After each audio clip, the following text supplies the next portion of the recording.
Welcome back to TNPSC mains academy. Right, நம்மளுக்கு மெயின்ஸ்ல ரெண்டு பேப்பர் இருக்கு. ரைட்டுங்களா? மெயின்ஸ்ல ரெண்டு பேப்பர், பேப்பர் 1, பேப்பர் 2. இதுக்கு எல்லாருமே நீங்க ப்ரிப்பேர் ஆயிருந்திருப்பீங்க. இது என்ன சார்? இதுதான் compulsory paper. Compulsory paper which means இருக்கிற எல்லாரும் இதை என்ன மாதிரி எழுதுவாங்கன்னா ஒரே பேட்டர்ன்ல எழுதுவாங்க. ரைட்டுங்களா? அது என்ன சார் ஒரே பேட்டர்ன்? இங்கதான் இந்த டிஃபரன்சஸ் ஆரம்பிக்கும். இந்த பேப்பர் 2 பொறுத்த வரைக்கும் நீங்க தமிழ்லயும் எழுதலாம், இங்கிலீஷ்லயும் எழுதலாம். இங்க என்ன சார் கம்பல்சரியா பொறுத்த வரைக்கும் அப்படின்னா இதை கன்ஃபார்ம் என்னதுல தான் எழுதணும், தமிழ்ல தான் எழுதணும். இது ஃபர்ஸ்ட் கண்டிஷன், கண்டிஷன் 1. அடுத்த கண்டிஷன் என்ன அப்படின்னா மார்க்ஸ் எவ்வளவு ஸ்கோர் பண்ணணும், C2 கண்டிஷன் 2. மார்க்ஸ் வந்து 40 மார்க்ஸ் இருக்கும். 40 மார்க்ஸ் எடுத்துட்டா நீங்க எங்க போலாம், இந்த பேப்பரை எழுதிருந்தீங்க அப்படின்னா இதை எவால்வேட் பண்றதுக்கு ஸ்டார்ட் பண்ணுவாங்க. அதுதான் கண்டிஷன் 2. இந்த ரெண்டு கண்டிஷனையும் ஃபில்ஃபில் பண்ணி ஆகணும். யாரு? ஈவன் இந்த தமிழ் மீடியம் ஸ்டூடெண்ட்ஸும் இதை ஃபில்ஃபில் பண்ணி ஆகணும். நம்ம இங்கிலீஷ் மீடியம் ஸ்டூடெண்ட்ஸும் என்ன பண்ணணும், இதை ஃபுல்ஃபில் பண்ணணும். ரைட்டுங்களா? தமிழ் மீடியம் ஸ்டூடெண்ட்ஸுக்கு இது ஈஸியா இருக்கும். ஜஸ்ட் அவங்க எழுதுறதுக்கு பிராக்டிஸ் பண்ணிட்டா மட்டும் போதும், அவங்க ஈஸியா என்ன பண்ணிடுறாங்க, 40 மார்க்ஸ் எடுத்துருவாங்க. ரைட்டுங்களா? இங்கிலீஷ் மீடியம் ஸ்டூடெண்ட்ஸுக்கு இதுல கொஞ்சம் டிஃபிகல்ட்டி இருக்கு. இந்த டிஃபிகல்ட்டியை குறைக்கிறதுக்கு தான் என்ன பண்ண போறோம், இந்த வீடியோஸ் நம்ம பார்க்க போறோம். 50 மார்க்ஸ் நீங்க அசால்ட்டா எடுக்கணும். இந்த வீடியோ பார்த்து முடிச்சிருந்தீங்கனாலே நீங்க 50 மார்க்ஸ் அஷ்யூர்ட். ரைட்டுங்களா? அதோட டிப்ஸ் அண்ட் ட்ரிக்ஸை தான் நான் உங்களுக்கு சொல்ல போறேன்.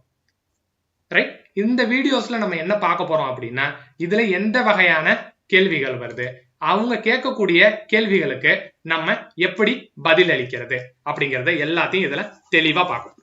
சரிங்களா? அதெல்லாம் ஸ்கிப் பண்ணாம பாருங்க. இந்த வீடியோ பார்த்து முடிச்ச பிறகு கண்டிப்பா உங்களுக்கு என்னவா இருக்கும், நீங்க ஒரு 2 ஹவரை மிச்சப்படுத்தின அளவுக்கு உங்களுக்கு டேட்டா அண்ட் இன்ஃபர்மேஷன் நாங்க உங்களுக்கு கொடுத்துருவோம். ஃபர்ஸ்ட் என்ன பண்ண போறோம் அப்படின்னா 300 வார்த்தைகளுக்கு நம்ம எழுத போறோம். ரைட்டுங்களா? 300 வார்த்தைக்கு ஒரு எஸ்ஏ எழுதணும். எஸ்ஏ தான் கட்டுரை அப்படின்னு சொல்லுவோம். இந்த கட்டுரைக்கு என்ன சார் நம்மளுக்கு ஏதாச்சும் கஷ்டமா அப்படின்னு கேட்டீங்கன்னா கஷ்டமே கிடையாது. கண்டிப்பா எல்லாரும் என்ன பண்ணிருப்பீங்க, திருக்குறள் படிச்சிருப்பீங்க. பிலிமினரிக்கு திருக்குறள் படிச்சிருப்பீங்க. அந்த திருக்குறளை என்ன பண்ணணும், நம்ம எஸ்ஏவா கன்வெர்ட் பண்ணணும். நம்மளுக்கு ஒரு 5 தலைப்புகள் கொடுத்திருக்காங்க. அந்த 5 தலைப்புகள்ல அந்த திருக்குறளை எப்படி பயன்படுத்தி ஒரு கட்டுரை வரணும், அதுவும் வெறும் என்னது 300 சொற்றொடர்களில். அந்த 300 சொற்கள் அப்படின்னு பாத்தீங்கன்னா நம்ம ஆல்ரெடி பேப்பர் 2க்கு என்னென்ன பிராக்டிஸ் பண்ணிருக்கோம் அப்படின்னா 15 மார்க் கொஸ்டினுக்கு 250 வேர்ட்ஸுக்கு நம்ம பிராக்டிஸ் பண்ணிருப்போம். நம்மளுக்கு இதுக்கு ஒரு ஸ்ட்ரக்சர் இருக்கும், எப்படி நம்ம இதை கொடுக்கணும் அப்படின்ட்டு. இதான் என்னன்னு சொல்றாங்க, எஸ்ஏ கொஸ்டின் சொல்றாங்க. கொஸ்டின் நம்ம பேசணும்ல, அதை தான் இங்க எஸ்ஏன்னு சொல்றாங்க. அதையே நீங்க இங்க ரிப்ளிகேட் பண்ணிட்டீங்கனாலே உங்களுக்கு மேக்சிமம் இஷ்யூஸ் முடியும். ரைட்டுங்களா? எஸ்ஏ வந்து என்னது, நீங்க ஆல்ரெடி பிராக்டிஸ் பண்றது தான். நீங்க அங்க பிராக்டிஸ் பண்ணதை இம்ப்ளிமெண்ட் பண்ணிட்டீங்கனாலே half of the work is done. அடுத்து இது நம்ம சின்ன வயசுல இருந்து படிச்சிருக்கக்கூடிய ஒரு கேள்வி, காம்ப்ரிஹென்ஷன் அப்படின்னு சொல்லுவாங்க. இந்த காம்ப்ரிஹென்ஷன் அப்படின்னா என்னன்னு பாத்தீங்கன்னா ஒரு பேராகிராஃப் இருக்கும். அந்த பேராகிராஃபுக்கு கீழே 5 கொஸ்டின்ஸ் கேட்டிருந்திருப்பாங்க. அந்த 5 கொஸ்டினுக்கும் என்ன பண்ணணும், நம்ம இந்த பேராகிராஃப்ல இருந்து ஆன்சர்ஸ் எழுதணும். இதுதான் இதோட ப்ரொசீஜர். இந்த ப்ரொசீஜர் தெரிஞ்சிருந்தாலே 10க்கு 5 mark confirm, 50% of the mark confirm. ரைட்டுங்களா? நம்ம ஒரு 7 to 8 மார்க்ஸ் நம்ம இதுல எக்ஸ்பெக்ட் பண்றோம் அப்படின்னா அவங்களுக்கு சொல்லக்கூடிய ரூல்ஸ் தான் என்னது இங்க நான் உங்களுக்கு கொடுக்க. ரூல்ஸ் என்ன அப்படின்னா ஓன் சென்டென்ஸ்ல எழுதணும். நீங்களாவே உங்களுடைய சுய வார்த்தைகளை கொண்டு எழுதணும். அங்க இருக்கிறதையே எடுத்து எழுதக்கூடாது, நம்ம சின்ன வயசுல பண்ண மாதிரி. அடுத்தது என்ன சார் அப்படின்னு பாத்தீங்கன்னா மேல ஒரே ஒரு லைன் தான் இருக்கலாம், ஆனா அதை நீங்க என்ன பண்ணிருக்கணும், டெவலப் பண்ணி பேப்பரை கொஞ்சம் ஃபில் பண்ணணும். ஒரு லைன் இருந்தா கூட நீங்க என்ன பண்ணணும், அதை 4 லைன்ஸுக்கு கன்வெர்ட் பண்ண தெரிஞ்சிடும். மிஸ்டேக்ஸ் இங்க என்ன சொல்றோம் அப்படின்னா ஸ்பெல்லிங் மிஸ்டேக்ஸ சொல்றோம். அந்த ஸ்பெல்லிங் மிஸ்டேக்ஸை நீங்க ஒரு அளவுக்கு நீங்க கண்ட்ரோல் பண்ணிட்டீங்கன்னா நீங்க என்ன பண்ணலாம், இந்த ப்ரொசீஜர் தெரிஞ்சிருந்தாலே உங்களுக்கு 5 மார்க் வந்திருக்கும். நீ மேற்கொண்டு ஒரு 3 மார்க் நம்ம இம்ப்ரூவ் பண்ணணும்னா இந்த 3 ரூல்ஸை மட்டும் நீங்க ஃபாலோ பண்ணா போதும். இதுல இருந்து நீங்க என்ன பண்ணிடலாம், ஈஸியா ஒரு 7 to 8 மார்க்ஸ். நெக்ஸ்ட் செக்ஷனும் அவ்வளவுதான் என்னது, நமக்கு ஒரு பிரச்சனை கிடையாது. இந்த செக்ஷன்ல நம்ம ஜஸ்ட் அந்த ப்ரொசீஜரை ஃபாலோ பண்ணாலே போதும். ஓகேங்களா, நம்மளுக்கு 5 மார்க்ஸ் நம்ம எடுக்கிறதுக்கு நம்மளுக்கு சான்சஸ் இருக்கு, half of the chances. Right, இங்க என்ன கொடுத்திருப்பாங்க அப்படின்னா ஒரு லாங் பேரா கொடுத்திருப்பாங்க. இந்த லாங் பேராவோட வேர்ட் கவுண்ட்டை நம்ம எதுக்கு மாத்தணும் அப்படின்னா 1/3 கவுண்ட் இருக்கும். ரைட்டுங்களா, ஜஸ்ட் ப்ரொசீஜரை மட்டும் பண்ணீங்கனாலே உங்களுக்கு இது வந்துடும். அப்ப என்ன பண்ணணும் அப்படின்னா ரஃப் டிராஃப்ட் எழுதணும். ஓகேங்களா, மாதிரி ஒண்ணு எழுதணும். அடுத்து மாதிரிக்கு கீழே ஃபேர் டிராஃப்ட் எழுதணும். இதுதான் என்னது, உண்மை படிவம் அப்படின்னு சொல்லுவோம். இந்த உண்மை படிவம் தான் என்ன இருக்கணும், கொடுத்திருக்கக்கூடிய லாங் பேரால 1/3 வேர்டு கவுண்ட் இதுக்கு தான் இருக்கணும். ரைட்டுங்களா, கண்டிப்பா நீங்க இந்த ரஃப் டிராஃப்டையும் ஃபேர் டிராஃப்டையும் இந்த ப்ரொசீஜர்ல நீங்க எழுதிருந்தீங்கனாலே போதும், உங்களுக்கு மினிமம் 5 மார்க்ஸ் கொடுத்துரும். ரைட்டுங்களா, நம்ம ஜஸ்ட் பாஸ் பண்றதுக்கு என்னன்னு தான் பார்த்துட்டு இருக்கோம். அடுத்தடுத்த வீடியோல என்ன பண்ணலாம், இதுல இருக்கக்கூடிய ப்ரொசீஜர்ஸ் அண்ட் திங்ஸ் எல்லாம் நம்ம பார்த்துக்கலாம். நெக்ஸ்ட் கொஸ்டின் என்ன அப்படின்னா உல்டா. உல்டானா என்னது, முன்னாடி உங்களுக்கு லாங் பேரா கொடுத்துருப்பாங்க. அந்த லாங் பேராவை என்ன பண்ணிருப்பீங்க, நீங்க 1/3 சுருக்கி இருப்பீங்க. ரைட்டுங்களா, இப்ப என்ன கொடுப்பாங்க இவங்க, நம்மளுக்கு 1/3 கண்டென்ட் கொடுத்துட்டு அதை நம்ம என்ன பண்ண சொல்லுவாங்க, லாங் பேராவா கன்வெர்ட் பண்ண சொல்லுவாங்க. ஓகேங்களா, அப்ப இங்க என்ன நடக்கும் அப்படின்னா நம்ம காம்ப்ரிஹென்ஷன்ல செஞ்சதை இங்க நம்ம இம்ப்ளிமெண்ட் பண்ண வேண்டியது. காம்ப்ரிஹென்ஷன்ல என்ன பண்ணிருப்போம், நம்ம அங்க ஒரே ஒரு லைன் தான் இருக்கும். அந்த ஒரு லைனை நான் என்ன பண்ணிருப்பேன், நானு 4 to 5 லைன்ஸுக்கு டெவலப் பண்ணி எழுதுறேன். சரிங்களா, அதே மாதிரி இங்கேயும் என்ன பண்ணிருக்கணும் அப்படின்னா ஒரு 5 லைன்ஸ் இருக்கு அப்படின்னு வச்சுங்களேன். அந்த 5 லைன்ஸை 5 into 5 25 லைன்ஸா நம்ம டெவலப் பண்ணிட்டா நம்மளுக்கு மினிமம் மார்க்ஸ் ஆன 5 மார்க்ஸ் அஷ்யூர். ரைட், நம்ம ப்ரொசீஜர் ஃபாலோ பண்ணியிருக்கோம், கரெக்டான கண்டென்ட்டை கொடுத்துருக்கோம், என்ன செய்யணுமோ அதை தெளிவா செஞ்சிருக்கோம். ரைட்டுங்களா, இதை நம்ம தெளிவா செஞ்சிருந்தாலே நம்மளுக்கு 5 மார்க் அஷ்யூர். ஓகேங்களா, சரி, அடுத்து பின்வரும் ஆங்கிலத்தில் மொழிபெயர்த்து எழுது. அப்ப இங்க என்ன பண்ணிருப்பாங்கன்னா தமிழ்ல ஒரு கண்டென்ட் கொடுத்திருப்பாங்க, அதை நம்ம என்ன பண்ணணும், ஆங்கிலத்துல மொழிபெயர்க்கணும். ரைட்டுங்களா, இதுதான் கொஞ்சம் நம்மளுக்கு டெக்னிக்கலா நம்ம பார்க்க வேண்டியது.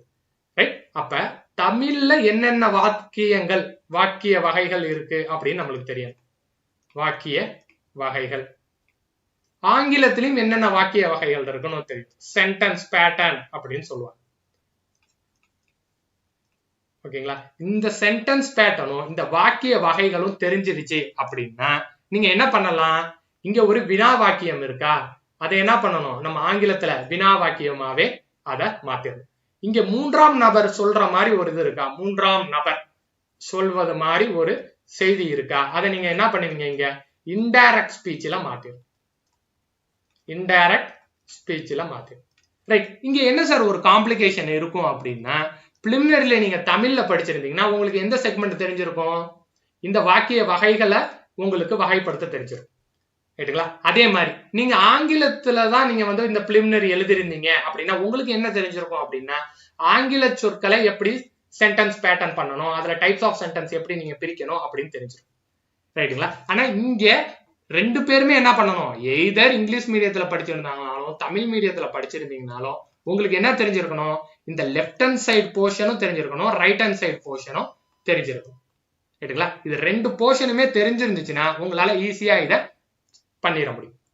நம்ம கிளாஸ்ல என்ன பண்ண போறோம் அப்படின்னா எய்தர் நீங்க இங்கிலீஷ் மீடியமா இருக்கலாம் இல்ல தமிழ் மீடியமா இருக்கலாம், நீங்க அந்த வாக்கிய வகைகளை எப்படி எழுதணும் அப்படிங்கறத கத்து கொடுத்தோம்.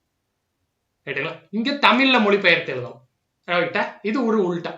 என்ன உல்டா, இங்க இங்கிலீஷ்ல கொடுத்திருந்திருப்பாங்க, நம்ம அங்க முன்னாடி செஞ்சதை இங்க திருப்பியும் பண்ணணும். இங்க இங்கிலீஷ்ல சென்டென்ஸ் பேட்டர்ன் எப்படி இருக்கு, இதுல டைப்ஸ் ஆஃப் சென்டென்ஸ் என்ன அப்படிங்கிற 2த்தையும் கண்டுபிடிச்சிட்டோம்னா என்ன பண்ணிடலாம், இங்க வாக்கிய அமைப்பையும் வாக்கிய வகையையும் தமிழ்ல மாத்தி நம்ம ஈஸியா மொழிபெயர்த்திடலாம். ரைட்டுங்களா, அதனால இது ஒன்றும் சிரமம் கிடையாது. நம்ம மினிமம் மார்க் தான் எக்ஸ்பெக்ட் பண்றோம், அதை ஈஸியா நம்மளால எடுக்க முடியும். அடுத்து அலுவலக கடிதம். அலுவலக கடிதம் அப்படின்னாலே இது என்ன பேட்டர்ன்ல இருக்கணும் அப்படின்னா 3ஆம் நபர் சொல்ற மாதிரி தான் இருக்கும். ரைட்டுங்களா, 3ஆம் நபர்னா என்ன, நீங்க ஒரு அலுவலருக்கு எழுத போறீங்க. ரைட்டுங்களா, இந்த அலுவலருக்கு நம்ம என்ன சொல்லணும் அப்படின்னா உங்களோட குறைகள் இருந்தா குறைகளை சொல்லுவீங்க, குறைகளை நிவர்த்தி செய்ய வேண்டும். ரைட்டுங்களா? உங்களுடைய குறைகள் இருந்தா ஸ்ட்ரெயிட்டா முதல் பர்சன் நீங்க சொல்ற மாதிரியே எழுது, ரைட்டுங்களா? இந்த குறைகளை தவிர்த்து வேற எந்த விஷயத்தை நீங்க அணுகிறதுனாலும் ஓகேங்களா, நீங்க என்ன பேட்டர்னை நீங்க ஃபாலோ பண்ணணும், மூன்றாம் நபர் எப்படி சொல்லுவாரோ அப்படிதான் நீங்க அதை எதிர்கொள்ளணும், ரைட்டுங்களா? இந்த மூன்றாம் நபர் அப்படின்னு என்ன பாத்தீங்கன்னா இன்டைரக்ட் ஸ்பீச் அப்படின்னு ஆங்கிலத்துல சொல்லுவோம், ரைட்டுங்களா? இந்த இன்டைரக்ட் ஸ்பீச் எப்படி இருக்குமோ அவர் தெரிவித்தார் இந்த பிரச்சனை இருக்கிறது அப்படிங்கிறத நீங்க பாத்துக்கணும், ரைட்டுங்களா? இதுதான் பேசிக், மோஸ்ட் பேசிக் இதுதான். அப்புறம் அலுவல் கடிதங்கள் அப்படின்னு பாத்தீங்கன்னா அதுல ஒரு 4 வகை இருக்கு, ரைட்டுங்களா? எப்பொழுதுமே இது எப்படி இருக்கும் அப்படின்னா நம்ம ஆபீஸ்ல இருந்து எப்படி ரிப்ளை பண்ண போறோமோ அதை தான் டெஸ்ட் பண்றதுக்கான சான்சஸ் இருக்கு, ரைட்? நீங்க ஒரு ஆபீசரா இருக்கீங்க, நீங்க ஒரு இண்டிவிஜுவலுக்கு லெட்டர் எழுதுற மாதிரி இருக்கும் அப்படிங்கறதா என்னது எங்களோட ப்ரெடிக்ஷன். அப்ப கண்டிப்பா இந்த குறைகள் சம்பந்தமா இந்த கேள்விகள் இருக்க போறதில்ல. இந்த கேள்விகள் எப்படிதான் இருக்கும்னா நீங்க ஒரு அலுவலரா இருக்கீங்க, அந்த அலுவலர் ஒரு விஷயத்த ஒரு தனி நபருக்கோ இல்ல வேற ஒரு அலுவலகத்துக்கோ தெரிவிக்கிற மாதிரி இருக்கும். அப்படி தெரிவிக்க வேண்டிய பட்சத்தில் நீங்க எந்த இதான் யூஸ் பண்ணிருக்கணும் அப்படின்னா இந்த மூன்றாம் நபர் தெரிவிக்கக்கூடிய வார்த்தை அமைப்புல தான் நீங்க இந்த கடிதத்தை எழுதுற மாதிரி இருக்கும், ரைட்டுங்களா?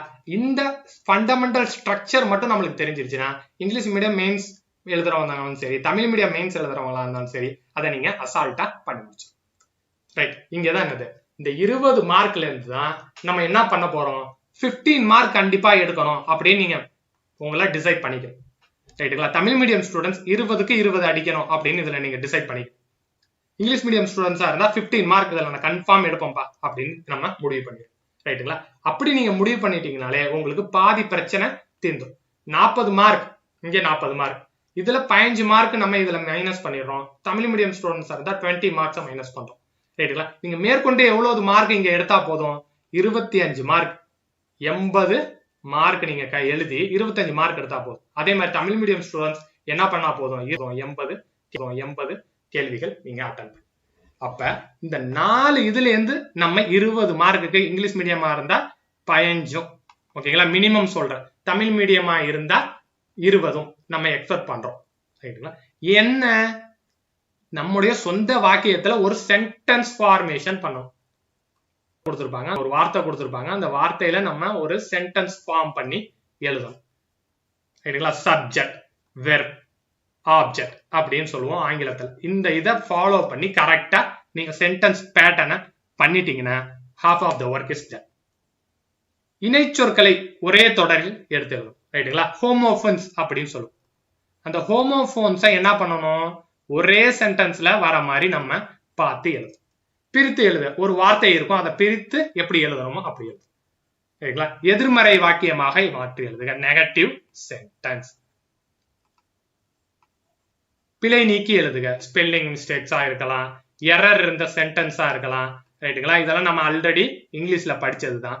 அதை நம்ம எங்க போய் அப்ளை பண்ண போறோம் அப்படின்னா தமிழுக்கு அப்ளை பண்ணி நம்ம அதை எக்ஸிக்யூட் பண்ண போறோம், ரைட்? இதுதான் நம்ம ஒரு 40 மார்க்ஸ் வாங்கறதுக்கான செயல்களை நம்ம இங்க சொல்ல போறோம், ரைட்டுங்களா? இப்ப இந்த 40 மார்க் எடுக்கிறதுக்கு உங்களுக்கு கஷ்டமா அப்படிங்கறத இங்க பார்க்க போறோம், ரைட்டுங்களா? ரைட், 2 விஷயத்த நம்ம பிரிச்சு பார்க்க கத்துக்கணும். ஃபர்ஸ்ட், நான் பேப்பர் 2க்கு எவ்வளவு எஃபோர்ட் போடுறேன், பேப்பர் 1க்கு எவ்வளவு எஃபோர்ட் போடுறேன் அப்படிங்கிறது நம்மளுக்கு தெரிஞ்சிருச்சுனாலே நீங்க அசால்ட்டா இதை ஸ்கோர் பண்ணிடலாம், சரிங்களா? பேப்பர் 2ல நம்ம 300 மார்க் எழுதுறோம், எத்தனை ஹவர்ல, 3 ஹவர்ல.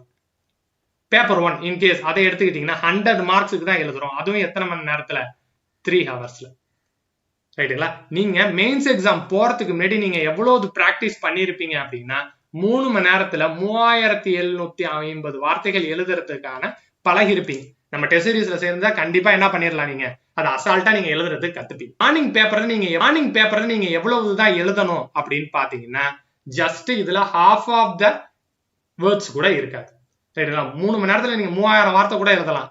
ஆனா மார்னிங் நீங்க பாத்தீங்கன்னா இதுல half of the words கூட இருக்காது. நம்ம என்ன சொல்லலாம், ஒரு 1700 words கூட என்ன எழுத மாட்டீங்க, நீங்க மார்னிங் பேப்பர்ல எழுத மாட்டீங்க, ரைட்?